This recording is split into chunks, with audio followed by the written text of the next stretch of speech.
I downloaded my 2 videos from videos.pexels.com, and I'm just going to drag the first one into the timeline here.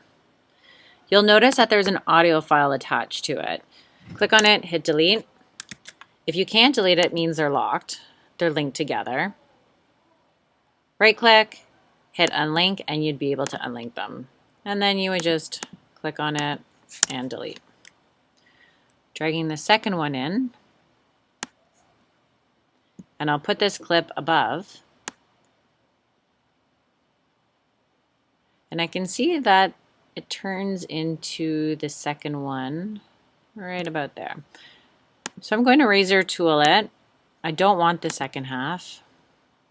And then I can just delete it. Turning the eye off, and I'm going to lock this because I don't want to accidentally do something to that layer. I need to find a spot on this video where I want to work with. And I think right here is fine. So I'll roll up the front since I'm not 100% sure. Whenever you have an empty space that you just want to push either a clip to another clip or right to the very beginning, right click and ripple delete, and it'll just push it to either the very beginning of the movie or just right to the next clip beside it. And I'll just roll this up to where the other one. I have it snapped, so that's why it just snapped right to the end. So if I'm looking on my second clip, here it is. Okay. So now working with this clip, I need to create a crop on it. Over on my effects, once I click on it, I should get my effects over on the side here. Type in crop and it'll come up. You drag this over onto the clip, and over in the effects control, you can adjust all your settings. I'm going to bring it up from the bottom. And I'm just moving my cursor to the right. And the top, let's say I'll bring it down to about here. Again, this is however large that you want it to be. Obviously his face is getting cut out now, so I need to extend it. And let's see what I have right now. So I have him looking, and he's going out of the frame. This might not necessarily be the best clip for this.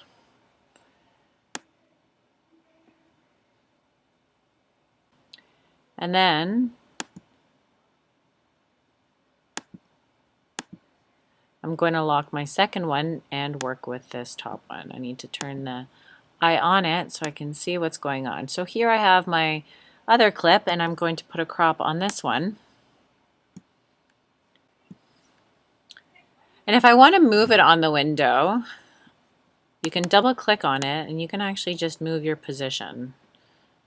So let's say I'm going to have it around here, create those widescreen bars, unlock my other video, turn the eye on my other video, and I'm actually going to lock this top one now because I want to move my second video. Just double click on it and move it into whatever position. And from here, if you decide that you want to adjust your cropping, you can always adjust it. You can either put it in, type it in numerically, or you can manually do it. In this next part, I'm going to show you how you can add some keyframes to motion your crops. So let's say that you want to have that creative, dramatic look where someone's looks like their eyes are blinking in a crop. I'm going to show you how to do that right now. So I have my first video. It's actually on my video 2 track. I have it in full frame right now, and I'm going to add a crop to it. So if you don't see your effects over here, first of all, make sure that you have your video selected and make sure you're over in your effects view. That way you can see your crop on the side here.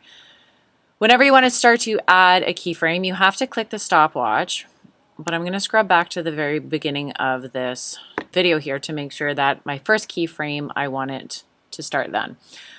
I'm going to put a crop on the top and a crop on the bottom. So right now you'll see that there's 2 keyframes here. They've turned blue to state that there is a keyframe.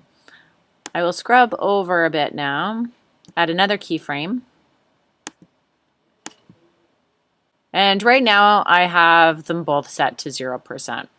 So at the very first one, I want it to be full frame, so I'm going to keep it at 0%. And then this one here, I'm going to just move my cursor down to the right, and same with the bottom. I'm going to move the bottom up. And I want them to kind of look like they're almost going to collapse together. And I'll type in maybe 35 here. Nope, that's too much.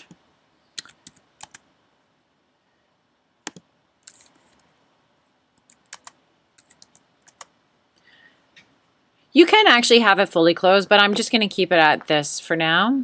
And again, if you want, you can scrub across in your timeline here, or you can scrub across at the top. And I'm going to add another keyframe in, clicking the little diamonds there. And this time I'm going to open it back up.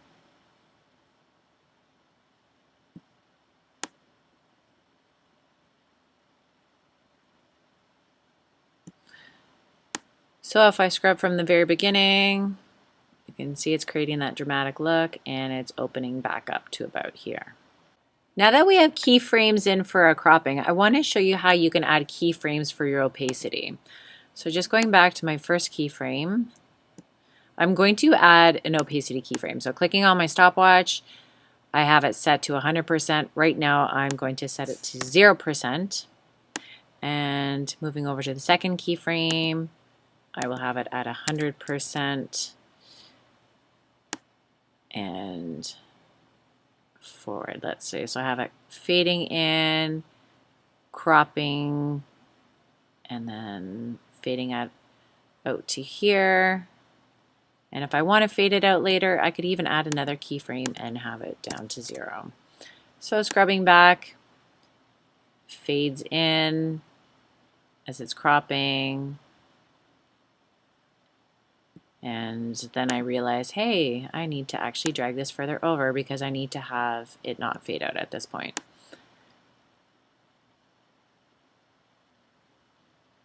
And it's fading out too fast. So what I'm going to do is I'm going to add another keyframe in right here and put this at 100%. So it fades in, stays full color, and then it fades out.